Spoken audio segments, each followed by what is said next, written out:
So welcome everyone to the Central Pennsylvania UU Cluster meeting for March of 2017. My name is David Pyle. I'm the UUA staff primary contact. We have a couple members of the Cluster Council here. It's a small gathering this evening.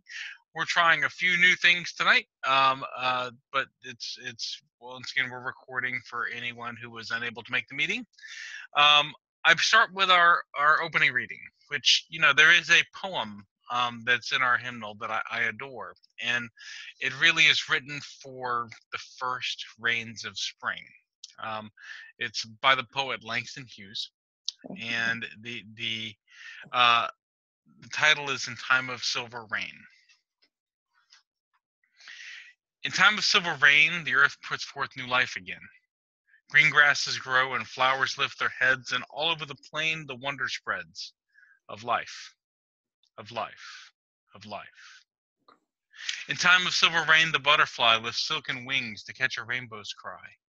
And trees put forth new leaves to sing in joy beneath the sky, and down the roadway dancing boys and girls go singing too. In time of silver rain, when spring and life are new. And just so you know, the treasures that are in our hymnal, that is 545 in the hymnal. So greeting. It's wonderful to have you all with us. So we just finished our personal check-in, which was pretty fast today. We may have a fairly fast meeting, but we're doing our congregational check-in, and I will check in what I know for the congregations that are here. It's a time of for most of our congregations, many of our congregations, it's a kind of a moment of pregnant pause, and I will explain what that means in a few minutes. But why don't one of you go first about what's happening within your congregation? And Peter, you can share all but the names of your big news. So, why don't we share what's happening for our congregations? Okay. Well, with that introduction, we're hiring new ministers who will start in July, and I'm very excited about that. It's sad to graduate ministers, but but it's exciting to have a new start and move forward and keep building on what we've been building. So that's our exciting news. Yeah, and I know that y'all are gonna miss Reverend Carrie and Reverend Dave. I know that I get to come to be there for the Sunday morning, their retirement Sunday morning. Good. So I'm looking forward to being with you all that Sunday. I can't remember which one it is. It's the first or the second Sunday of June. But yep, and I get to come be there for that. So what else is happening in the congregation? Y'all just had a big workshop. We had a big workshop. We are energized by the working with fellow small congregations who have similar strengths and similar challenges to the ones we do, and we're more accepting of the fact that we just can't do everything without getting completely exhausted. So that was very productive. We've learned that we are a food culture in Gettysburg, and we like to do hospitality. That seems to invigorate the whole congregation. We had way too much breakfast and way too much lunch, and had to have seconds on Sunday following the seminar after church so that we could finish up all the leftover food. So that was exciting. It was just a very good day, and I'm proud that our little church could host something that's on a UUA district scale. And I think that's invigorating to the church to know that we're doing our thing, we're engaged, we're part of something bigger. Well, I know that it was a lot of people. How did you all enjoy the Reverend Megan Foley? We did. Had a good time. The training is very good. The power of the training is really in the connections with other small congregations. But she also had some messages of validation for those of us who are frustrated that we can't do everything that we want to do, and let us know that we're doing okay, and that's valuable. Well, wonderful. So thank you. Susan, how are things going in Lancaster? Okay, lots of things. Let's see. One of the neat things, we have a group called the Web and Wheel that is like the Do I have my microphone on? Yeah, we hear you. The Web and Wheel is like more earth-centered kind of group that did, they did a little workshop and they made masks and we hung them down in Founders Hall and they are really neat. So we put an ad in a local magazine called The Fig that has a lot of distribution, and that's gotten some positive stuff, trying to reach out into the community to let them know about UU things. And then we're having something from the Church World Service, who in Lancaster are particularly helpful with refugees. So we're having an exhibit in May called Invisible Americans that they're going to hang for us. So we've been doing a lot of social justice stuff, and things are happening. We have, I think, 9 new members, new people signing the book. So that was great. And just dealing with change. And so, and you probably know, I'm on the Committee on Ministry now, moved from transition to that. So we're keeping an eye on things for that. Yeah, you are in that interesting time where it starts to get it can start to get a little fussy in a developmental ministry. I'd say the 6 months honeymoon's over. Right, you start to get a little fussy. Which, okay. So just reading now, going back to in the interim and reading the process was really helpful to, to think about things. So I'm seeing it made evident the need for a developmental minister and for changes to happen in our congregation. It's become evident. And we're trying to see the big picture and the process of how that's all working. So I think it's going to work. So thank you. Let me check in for the congregations that aren't here. And as a reminder for the people who watch this video, if you don't like how I check in for your congregation, you can come to the meeting, right, next month. So, and this is the best I can do. I said a few minutes ago that we're in a moment of a pregnant pause. And this happens right before what is called Offer Day. So the Gettysburg congregation, you were doing a local search. Where you were looking at local ministerial candidates and not participating in the national search process for any minister. But 2 of our congregations in central Pennsylvania are participating in the national search process this year. And that's York and Center County. And the offer day, the date that congregations can officially call potential candidates at 12:01 p.m. and make an offer to be the candidate for a congregation. This year, that offer day is on Thursday. So a little less than a day and a half away. So it's been, a whole year and a half worth of process leading up to that moment where a search committee calls their first candidate on the list that they had submitted and says, "We would like you to be our candidate." And says yes, then the candidate says yes or no. And if they need to, they then call the second or the third on the list. I get some early indications. I don't know what will happen on offer day, but my early indications are hopeful for the congregations of Central Pennsylvania. So we'll see what that works out as. We have 2 congregations that are still in transitional ministries. Lancaster, who has at least another 2 years in that transitional ministry post this year. And Harrisburg, which has chosen to go 1 more year of interim. So Harrisburg is not in the search process this year. They're intending to be in the search process next year. And they will be bringing in a different interim minister for next year. But let's start with Harrisburg. Harrisburg is they're doing well. They are. Last I checked in with them, they had, they've done a lot of work to stabilize a lot of things in the last year, and they've really been very successful.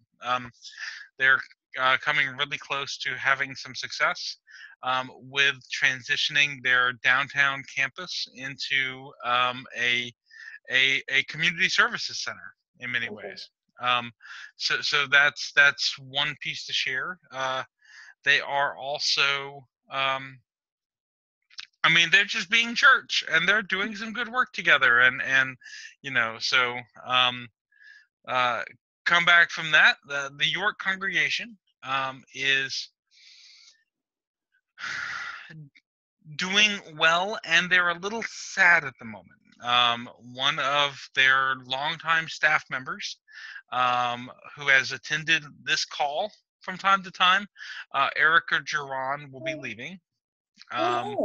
Yeah, she got an offer. It's sad for the congregation, but it's also wonderful for Erica. She got an offer. I can't remember exactly what it is, but to serve in an executive director capacity for a nonprofit, and it's just one of those offers you can't refuse. So so we will miss her. But so that's leading the congregation to, Erica has been a major part of their congregation for a long time. Beyond that, they're having good programming, but once again, that pregnant pause, waiting on the next settled ministry, waiting on the announcement of who the candidate will be for their settled ministry. Because then once that announcement happens, then the congregation gets ready for the candidating week, and that 8 days of focused on getting to know this one candidate before a vote. The other congregation that's in that space is the UU Fellowship of Center County in State College, and they are once again ready to make an offer in a day and a half that they have every hope will be accepted. They have they've really been doing a lot of work during their interim with Reverend Gabby Parks, focused on their own structure and their own history, and I think have been doing it really well. And they've had really some really good success in that community in justice work in recent days, and that's including this amazing thing. State College is such a wonderful town that all these wonderful yard signs with the Standing on the Side of Love logo have begun appearing all over town. And they're not really UU, they're just people like the yard signs. So, but they're getting ready for their candidating week and all that. So let's think of Cumberland Valley is in a good place. I know they're beginning to think about whether a capital campaign is possible or a good idea. They have,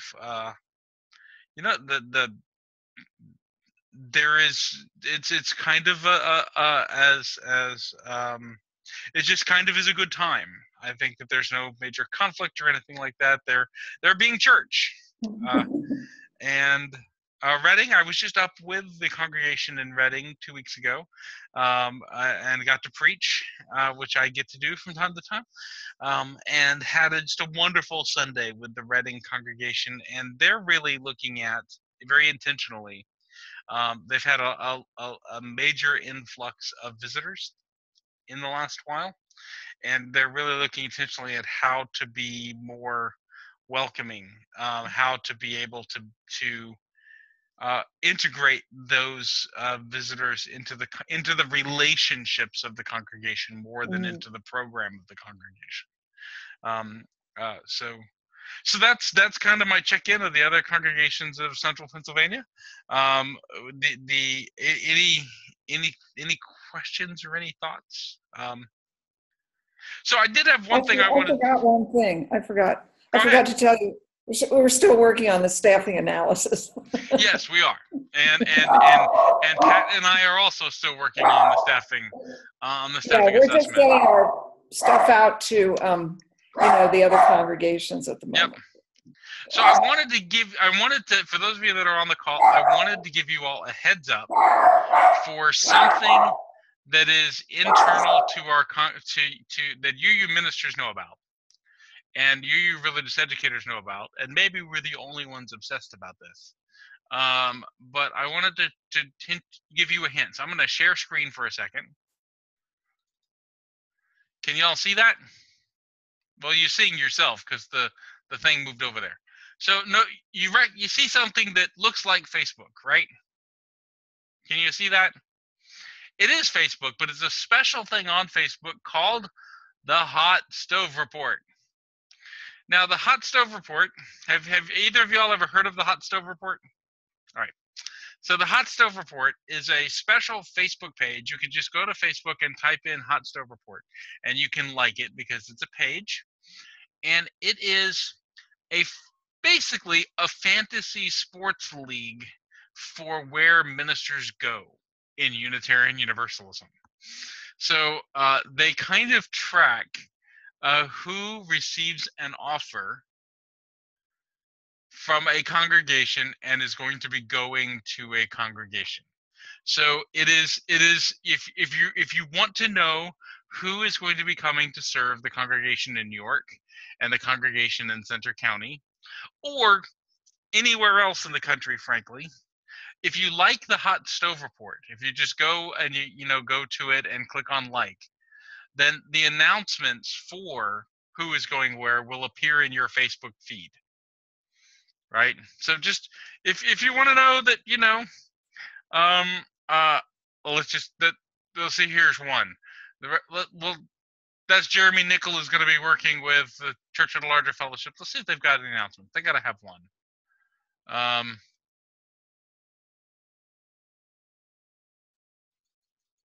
Here we go. This was from a couple days ago that the Edmonds congregation have been up to. They've called the fabulous Cecilia Kingman to be their minister of faith and justice.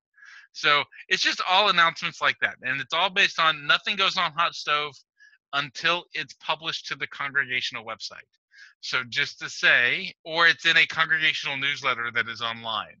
So Peter, when you all announce, when you have it online, in some verifiable form under the congregation's name, and I see that, like you tell me you have that, I will send that information to Hot Stove Report, and it will get published on Hot Stove that the reverends thus so-and-so and thus and such, or whatever it will be, are the new ministers in Gettysburg, right? And they'll have the link to the article. So is this my introducing you all to a small little piece of Unitarian Universalism that you didn't know about? And ministers obsess over those ministers that are not in search kind of live vicariously, obsessing over the Hot Stove Report. They also have good pictures and stuff. I like this one. Finding a new minister for your church and Christian dating are often indistinguishable. Noli and holy.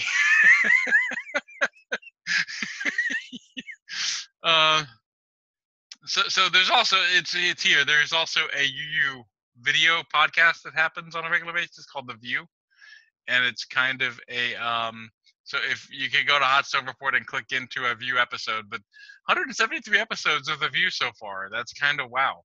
So if you're ever interested, all right. So I will come out of sharing screen and we'll come back to our agenda for this meeting. I don't know why it's doing something strange. I've never seen it do that before. Okay, there we go.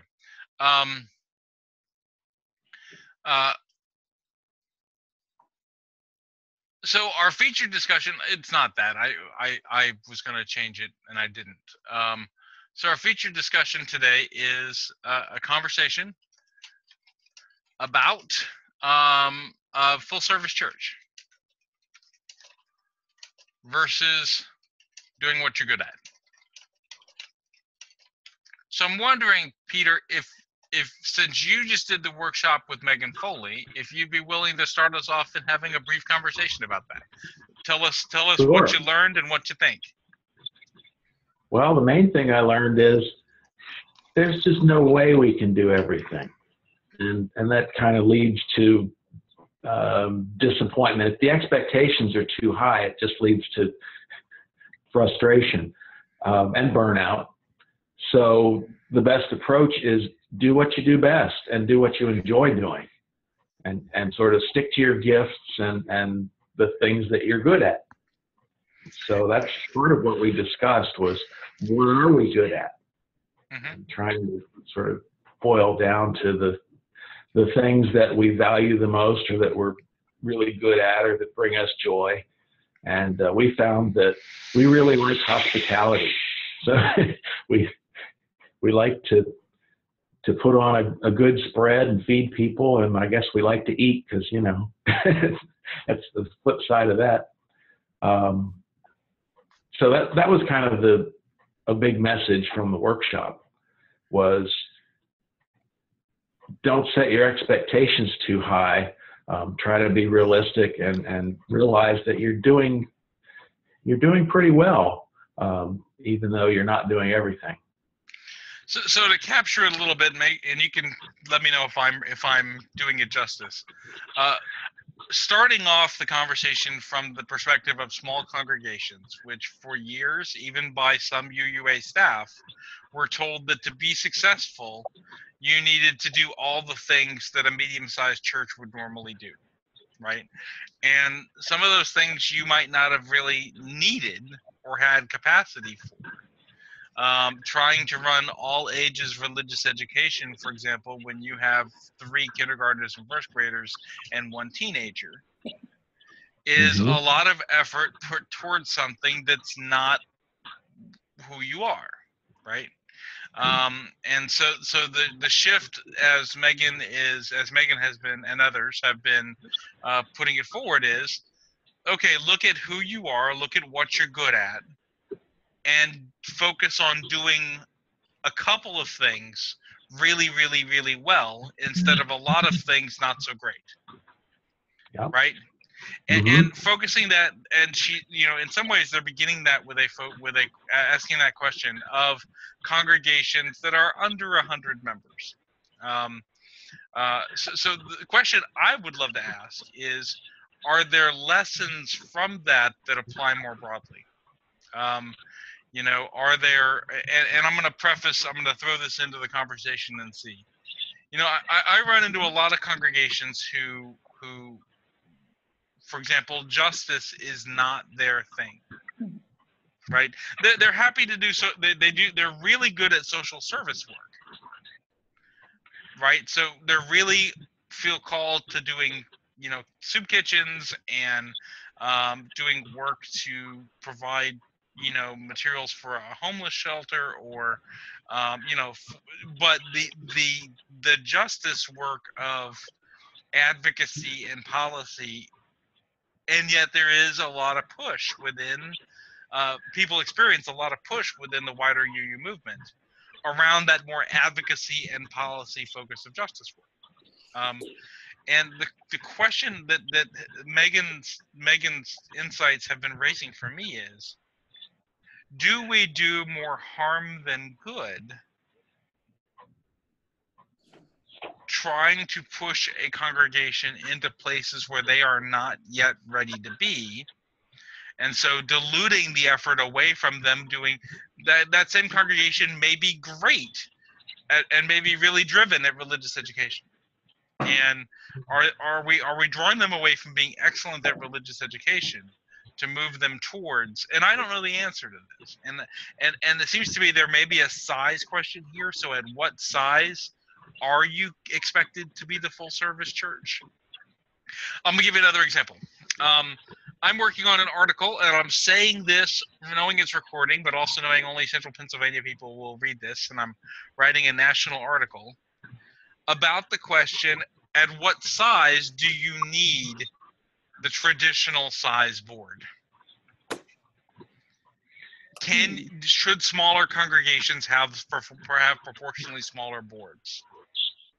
If you're 65 members, do you need an 8-person board that meets every month and goes through the minutes? Yeah, I mean, you know, so at what size does a 7 or 8-person board, which is kind of our standard, although we have some congregations with 15 and 16-person boards, which, you know, at what size does that Makes sense. So, so the question here is: at what size does expecting a congregation to do all of the standard things of a full-service church? Yeah. Or is there any size? I don't think it's the size so much as having somebody who wants to do those things. Because at least when you're larger, maybe you just have enough people that somebody randomly will want to do each thing that needs to be done. But with a smaller congregation, you don't have that. Right. You've got to deal with the energy that people bring with them and what they're excited about. And one of the things, I don't know if you can see the handout that I'm putting up, but the spectrum, and one of the big messages for me was that it's not really a one-way arrow, it's a two-way arrow. You can start and you can get more and more engaged, but also if you burn out, you're allowed to go backwards and you're allowed to be part of the congregation. You don't have to leave when you burn out. And I think that's a valuable message also, that it's okay to go both directions on the spectrum. That you can go from being a really integrated leader, and you probably may need to step back a few paces at some time. We see this all the time with ministerial search committees, right? I mean, being on a ministerial search committee is a level of intensity and depth and integration that's hard to match. And that after that, we want those people to then go on the board to continue on the committee on ministry. But some of them need to step back a little bit. They need to, de-intensify for a little while, or they burn out. Right? And sometimes the leaders just need to step back to regroup and regain their energy and their excitement. So it's not like, oh, I got to do that again. And it's valuable to allow folks to step back and respect that space and not say, oh, well, you aren't doing it anymore. How come? Yeah. So Susan, you're in a larger congregation. You're in a program-sized congregation. I want to ask the question this way for you, because in some ways I get this when it comes to small congregations. Mm-hmm. The question I'm wondering about is there a corollary? Is there something similar for program-sized congregations where, that trying to do everything draws you away from doing what you're good at? What do you think? It's hard to say. I mean, we have so many things in our church, and so many programs and committees and teams and so forth and so on. I mean, our leadership council is like 20 people representing the chairs and so forth of these committees.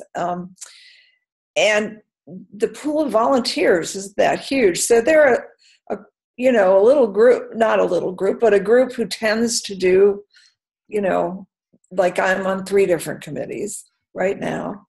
And the same for many other people. But, I know when I get burned out, I will back off. Mm-hmm. And, right now, I think because of being part of selecting Reverend Barbara and then, going through the transition with her and wanting to see that whole process go through, because I feel it's so important for a church to get this developmental ministry and to make sure it works. And it's a little scary, but I'm really hoping. So there are a lot of different. I mean, there's a whole group that's in doing justice with mercy and racial justice and healing, and then there's the choir, and there's the web and wheel, and others. I can't even think of all of them right now. I'm on the arts committee, I'm on the pastoral associates committee. So those are 3. I mean, there's a lot going on in our church, and right now I think it seems to work okay. People have a lot of choices as to what their passion is, to their groups there for them. But a lot of us are, getting a little older, and whether we can have enough younger people that are going to come in and populate those committees is something that, we think about. And we'll just have to see, because the young folks are busy. They have families and work, 2 people work, and all the activities that kids do after school and whatever. So sometimes their ability to volunteer is limited. So we'll have to wait and see. But and we have seen, the normal pattern that a lot of the volunteer working congregations, well, I mean, there's the number that, 20% of the congregation is doing 80% of the work, right? But there's also that it used to be that our congregations, we were structured around an idea of volunteer availability built in the 1950s. Mm-hmm. Because a lot of our congregations trace their roots back to that time, and a lot of our structures do. And in that time period, a large portion of the populace was not in the workforce. And that has shifted to where now a lot of that volunteer, the congregations still have a high volunteer expectation, relying on people. The shift has been away from women, mm-hmm. Yeah, being the 2 retirees. Yeah. People are living longer and are retired longer, and so and that shift has changed the culture. There's a piece that Peter, you named, that I wanted to come back and capture, because I think this may be, with whatever comes of this, when we're thinking about the lessons from small congregations applying to larger ones around this. You named going where the energy is. Seeing where there is energy and then putting that energy to use in the congregation and where it is. And, it dovetails with something I've been saying for program-sized congregations like yours, Susan, for a while, is the willingness to let things die and lie fallow to then be born again. And that's one of the hard things for program congregations to do, is because you come to the belief that because we've had this, it's an expectation of us that we will have this, and therefore somebody has to do it. And the lesson that maybe it's okay, maybe one of the lessons, the corollary lessons from what Peter shared, is that if the energy's not there, it's okay to let it die. Yeah, that's a very good point. I totally agree with that. I will, when I was in parish ministry, one of my regular things was somebody would come to me and say, Reverend David, we need to get a volunteer for this committee or this team or this program. And I said, well, why? Have you asked anybody? They said, well, we've asked everybody. And I said, well, maybe it's time for the program to go away. Right? If nobody wants to do it, maybe that's a sign. We have done that. We did that. We used to have a picnic in the summer, and maybe 4 or 5 years ago, it just wasn't well attended. And then one year we combined it with a summer solstice, event, and it just died, and so we don't do it anymore. And 3 years from now, somebody may come and say, we used to do picnics. Why don't we do picnics anymore? And then you say, well, nobody wanted to lead it. Do you want to lead it? Yes. So I think maybe that, Peter, does that sound like a corollary to what you all were exploring? Yeah. So maybe I think that's a good idea. Yeah, so maybe that is a way that we can translate some of the experience of the small congregations to the program-sized congregations. Is as a just willingness. Just a word about retirees, in that, a lot of us have had jobs and whatever, and it provides a certain structure to your life, and you may find this if you ever retire. I can't foresee that, but suddenly you have the structure of getting up and having to go to do this job, and then suddenly you don't have it anymore, and so you need to go, what can I do to be meaningful in this life? What can I put into something to be relevant after 70 or so? And so that's why we're all doing a lot of this. I agree. And it's good energy, because we do have a lot of energy and a lot fewer distractions than a lot of people. You're not getting an argument from me. I will say that I think I have at least some small understanding of that, because I went from the structure of serving a parish ministry to a job where most days when I'm not traveling, I am working out of my home office. There really is no structure that I haven't put in place for my job, right? So I mean, you know, if I didn't schedule appointments, nobody would ever see me, right? Working at home can be tough. I mean, it was true. Always something else to do. You know, you all can't see it, but this is my home office. Right out there is the hallway to the other bedrooms in my townhome.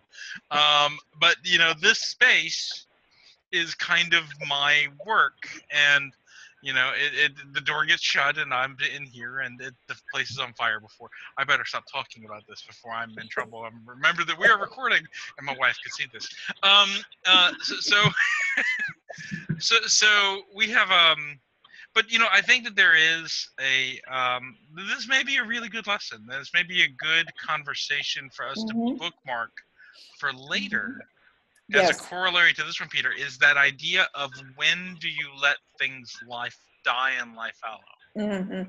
And you know, to talk about what we do, because we have such high expectations around energy, and when we begin something that was successful at one time, there are then expectations set about that. And you know, so maybe this is my dream for these conversations, is that we when we finish up the conversation, we'll come back to it in a minute, we generate a new idea for another conversation at the end of. So maybe this idea of allowing programs to die and lie fallow, and are there things that cannot die, right? So I'd like the idea of how do you find the things that someone is energized about? How do you open the door to the new thing rather than just closing the door on the old one? How do you open the door to the new thing where that energy can now be redirected and bloom? Yep. Okay. So I'm gonna we'll come back to there. We'll talk about this in a minute when we come to the place on the agenda where we talk about future conversations. This was fun. Was this fun? Yeah. Thank you. So let's continue to try that where I don't bring a presentation. There may be every once in a while where y'all ask me to bring something in particular to tell you about, but this idea of having a discussion instead of a presentation seems fun to me. So I'm going to share screen for a minute so we can talk about upcoming programming, which is the next thing on our agenda. Can you all see that? Yes. All right. So our planning point, you all know April 15th, in a couple of weeks, we have the care and feeding of volunteers at York. I'll be sending that back out to the cluster tomorrow. I've got 2 events to go out to the cluster because I now have the registration up, and it's not a perhaps anymore. And for you all to send this out to you, May 20th, we will be doing the lay pastoral care workshop at the Clover Lane campus in Harrisburg. This is a 10 a.m. to 3 p.m. workshop that is for pastoral care teams and pastoral associates, and really just lay leaders who like to know a little more about caring for each other. This will be the 3rd time we've done this workshop. We did it twice in Delmarva. I did it once in Delmarva, and then they demanded I do it again. So we did it once down at Lewis and then once in Newark. And we had upwards of 30 people each time for that workshop. So just to say that we're going to do that at Harrisburg. We're doing it primarily as a training for the Harrisburg congregation, but it's open to everybody. So the Harrisburg congregation will have like 7 or 8 people there. But it's really for pastoral care teams, and it focuses on, I'll tell you real fast, it does several things. It explores what is the nature of lay pastoral care as opposed to professional pastoral care. It talks about the nature of confidentiality, both the legal and the spiritual nature of pastoral confidentiality. It engages what are good boundaries around pastoral care for lay providers. How do you do good care and not get completely unhealthily sucked into somebody else's life? It also engages to a style of active listening called question-focused listening, which is not nearly as annoying as regular active listening, my opinion. What I hear you telling me, David, is you find active listening annoying. But a different style of that. It does a body language exercise to explore what messages are you sending that you're unaware of with your body language. It has a wonderful, what I think maybe it's one of the better things I get to teach, a shorthand for emotional intelligence called the 6 feeling families. That's just one of those things that I bring into workshops, and usually 3/4 of the way through, somebody looks at me and goes, "Now I understand my family." Which people stand up in the middle of some workshops where we're doing some family systems and emotional intelligence stuff, and respond that way. And then we finish off the day by talking about how to help people with end of life decisions, which is something that lay pastoral care providers often are invited into helping people to think about in an intentional way. So that's kind of the workshop. As you're going to get the little email either tonight or tomorrow, so to send it to members of your congregation who are involved in pastoral care, and Harrisburg's easy to get to, and it's at the Clover Lane campus, so there is parking. So membership growth and practices workshop. I actually just got permission. I've been working. This is not an area in the regional staff that I am primarily responsible for, but I've now gotten permission to develop a new in-person training around this. And I debuted a version of it at Reading 2 weeks ago, a week and a half ago, and I'm doing another iteration of it in Salisbury, Maryland this coming weekend. So I think we're maybe getting close to, and we've talked about doing that as a webinar. So what we had on here, Mark Bernstein, I think it's going to be me. And we are looking at potentially a webinar or an in-person workshop in the spring. But we may want to do a webinar in the late summer, early fall time period. Last one for the ones that we're currently in development for is leadership development in congregations. And here's what I have to report. We have been through a discernment process as a regional staff about 3 different models of leadership development. Remember, we used to have healthy congregations, which was 4 Saturdays of intensive training for dedicated lay leaders. And it was for teams from congregations to come. We looked at continuing with healthy congregations, and our discernment that we came to was that the materials are dated. We're having to majorly adapt them to make them useful, and they're owned by people who are not going to update them, and they're very expensive. So we're not going to continue doing healthy congregations training. We looked at another program that came out of the southern region called Smart Church. That was close, but wasn't exactly adequate for what we needed. What we've instead decided to do was to take the UULI, the UU Leadership Institute, so uuinstitute.org, online course called Healthy Leadership, and to translate it into a 3-session in-person workshop series. Reverend Renee Rahutsky, my colleague, is putting the finishing touches on that. I think it is excellent. I think it is in some ways healthy congregations, but UU-ified.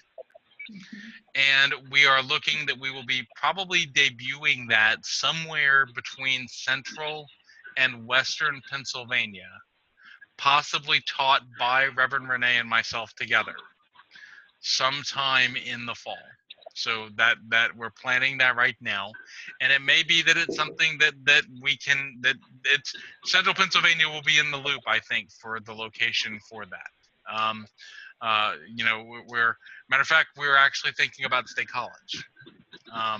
So as a place that Pittsburgh can easily get to State College, and some of you all can easily get to State College, but just so you know, it's been a year of discernment to pick a program, and we finally have picked a program. So we'll be going forward with it in the fall.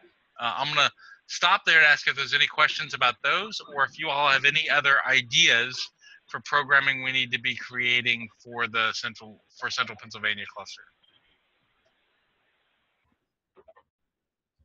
Yeah, they sound good. I just, the board member who's involved with our leadership council wants to have this information for the meeting next week.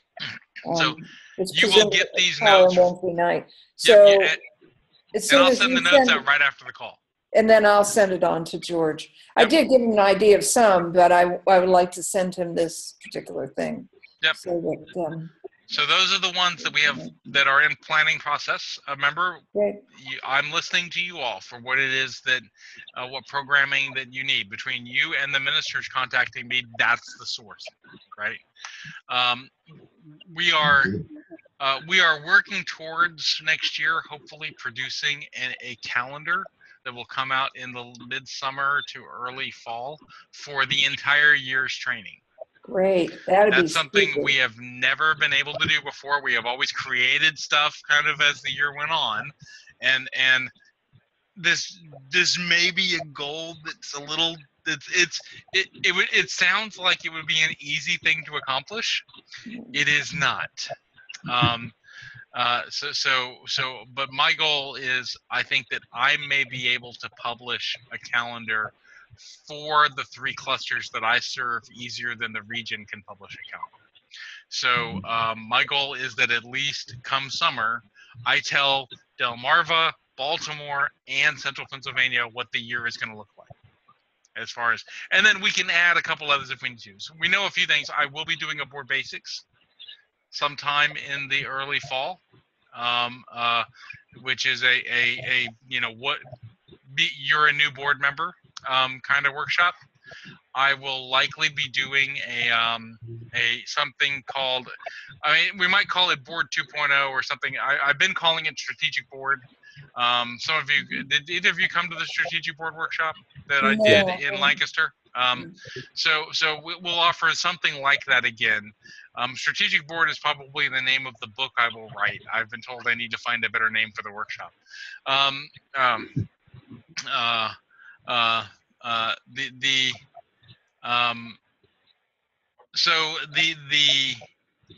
But I will be working on having where I want to publish a calendar in over the summer that will be for the entire year. So be thinking about it, and next month we'll talk. If there are new ideas for next year, this is the time for us to begin thinking about it. So next thing, just to update, this weekend is the big leadership day, and there are like 20 sites across the region that are going to be live streaming this presidential forum. And if anybody, you can go to the UUA. If you can't make it, I shouldn't be saying this, but I'm going to. If you can't make it, but you still to one of the sites, but you still want to see the presidential forum, the 3 candidates answering questions proposed within the Central East region and asked by the moderator of the UUA. If you go to the Central East Regional website and click on the events page for this event, the link to the live stream will be in there. So even if you can't make it to the training, although down in Bethesda, which is not terribly far for you all, down in Bethesda this weekend on Saturday, there'll be 3 workshops. It'll start off in the morning. There'll be a welcome, and then there will be the presidential forum. Followed by, at lunchtime, there will be a meeting by the Joseph Priestley District Board to talk about regionalization for anyone who wants to come to that. Then in the afternoon, after lunch, there are 3 workshops. Each of them are 3 hours long. You choose one. And the 3 of them, one is a stewardship workshop beyond the annual campaign, led by Bill Klontz from Stewardship for Us. A pastoral care in times of challenge workshop, led by an Army chaplain by the name of David Pyle, and a congregational outreach and growth workshop led by Carrie McDonald, the UUA's outreach director. So that's the event. We're just praying that the live stream works. Cedar Lane has done this every Sunday for the last long while. We don't think that we have any reason to believe that the live stream won't work. And it's just a YouTube link. So all you have to do, if you've ever watched a YouTube video, you can watch the live stream. There's no special software. There's nothing. There's just click on a YouTube link. All right. And a lot of congregations are coming together to watch it together. So, but you can also watch it at home by yourself. Okay. Any questions on the Leadership Day? All right. Then also have, I'm just naming this, of course, the Presidents and Leaders Roundtable meeting, which is turning into being a lot of fun. Have either of you all ever been to one? Yeah. Oh my gosh, we had a great one this past last week. It was our featured. This is meant for presidents and other congregational leadership, but anyone's welcome. And they're recorded, so you should have gotten the link.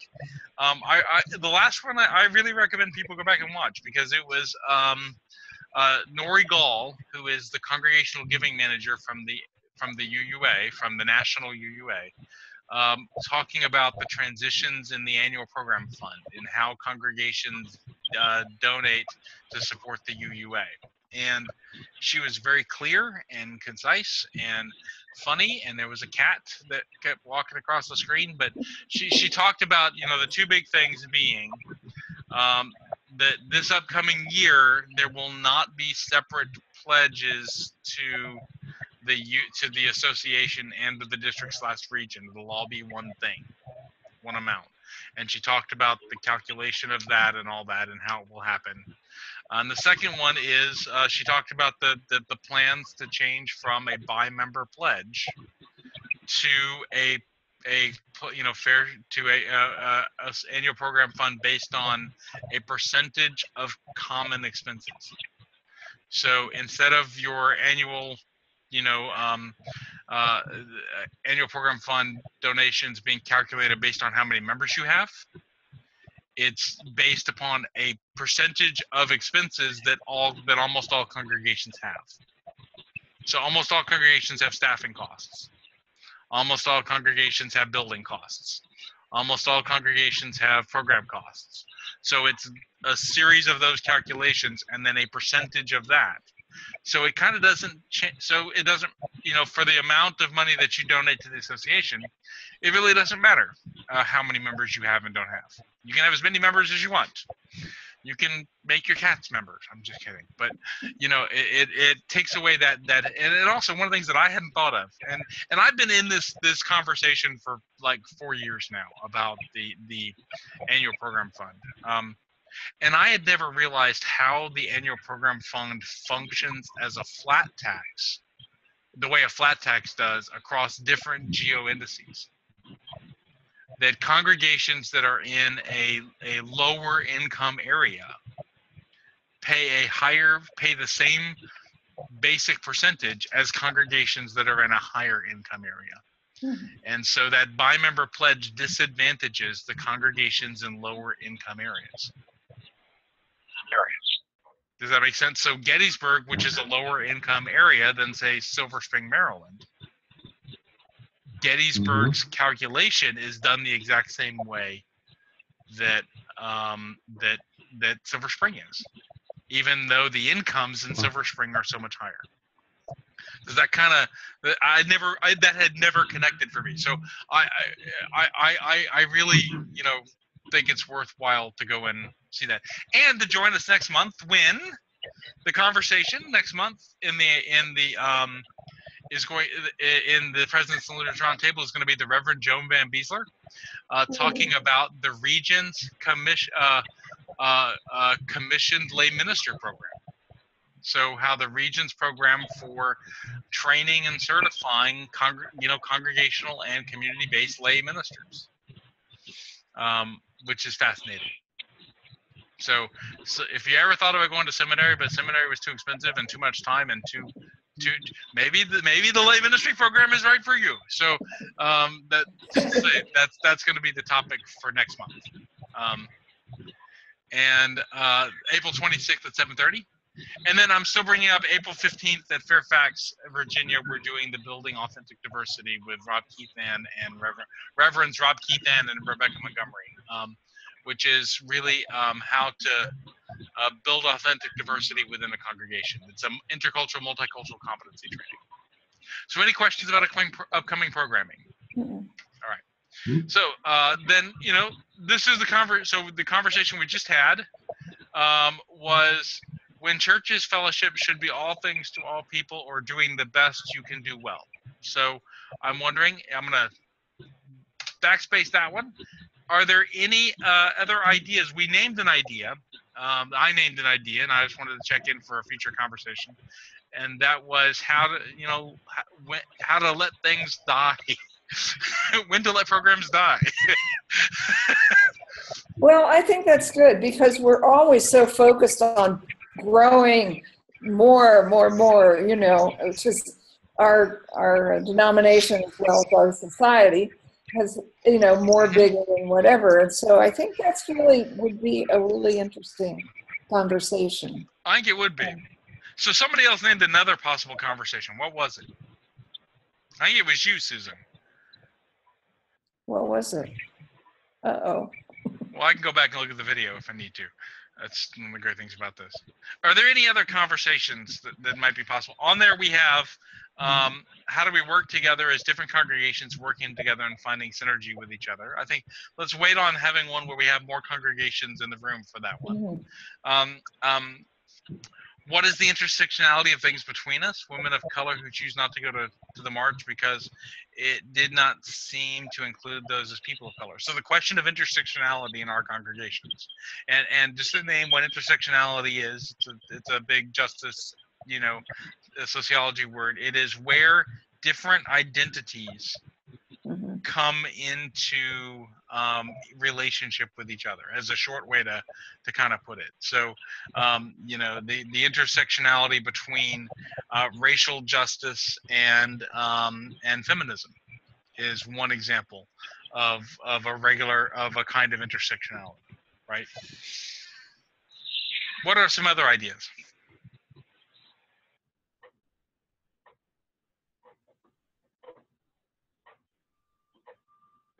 Well, I think the offshoot of the when to let programs die sort of related is how to refocus that energy into something that's currently energizing.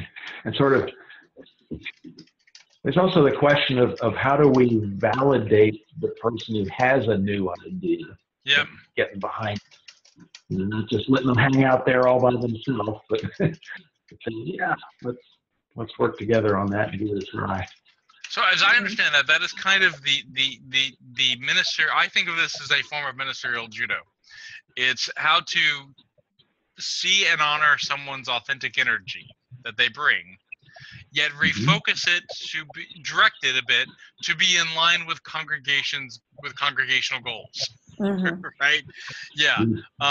So that's a really good conversation, and if I ever figure that out, I will be the best parish minister ever. But that's a great one for us to have. All right. So we continue to think about this. You can send me suggestions, but we're going to ask this each month as we build that. So our next meeting date is Tuesday, April 25th at 2017. At 2017 of 2017. And at the same time, 7 p.m. Any other questions or thoughts? No, I won't be here next time. I'm on vacation in the at the spa. we will. We could come with you and you we could do the. Where are you going? What spa are you going to? Canyon Ranch up in Lenox, Massachusetts. That sounds. Shangri-La, I call it. Say it again. Which one was it? Canyon Ranch. Canyon Ranch. I've never heard of that. It's it's very cool, and a lot of the teachers from Kapala teach yoga. It's not like a beauty spa, but it's more like health and spirituality kind of place, but pretty luxurious. And good healthy food and exercise classes and all kinds of, it's just really fabulous. So anyway. So I'll be there. That would be great. So you can watch the video though when you get back, and I will get the meeting notice out a little sooner. So thank you all for coming and being here today. I'm going to close us with with one of my favorite readings from our hymnal. It has nothing to do with anything other than that I like it, and it's just what I came to as I was looking. This is 532, "The Music of the Spheres," by Ernesto Cardenal. The music of the spheres, a harmonious universe like a harp. Its rhythms are the equal repeated seasons, the beating of the heart, daylight, night, the going and returning of migratory birds, the cycles of stars and corn. The mimosa that unfolds by day and folds up again by night. Rhythms of moon and tide, one single rhythm in planets, atoms, sea. The apples that ripen and fall in the mind of Newton. Melody, accord, arpeggios, the harp of the universe. Unity behind apparent multiplicity. That is the music. Go forth in peace. I will see you all again soon. If not in person, then in the Zoom meeting room where I live. Be well and blessed. Thank you. You too, Bye. David. Thank you so much.